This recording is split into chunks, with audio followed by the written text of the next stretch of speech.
This animation illustrates the position of asteroid 101955, Bennu, relative to the Earth from 2128 to 2138, while both orbit the Sun. The blue dot represents Earth, while the purple trajectory shows Bennu's path. As the animation progresses, viewers can see Bennu's position change over time, highlighting its complex orbital path. A key moment occurs near the end of the animation, where Bennu makes a close approach to Earth in 2135, demonstrating the asteroid's dynamic movement in relation to our planet. This eye-opening video presents a compelling chart that visualizes the potential asteroid threats to Earth.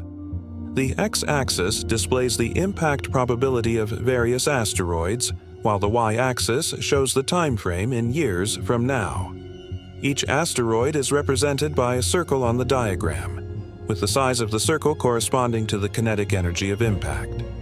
This innovative visualization allows viewers to quickly grasp the relationship between the likelihood of an asteroid strike, its potential timing, and the devastating power it could unleash.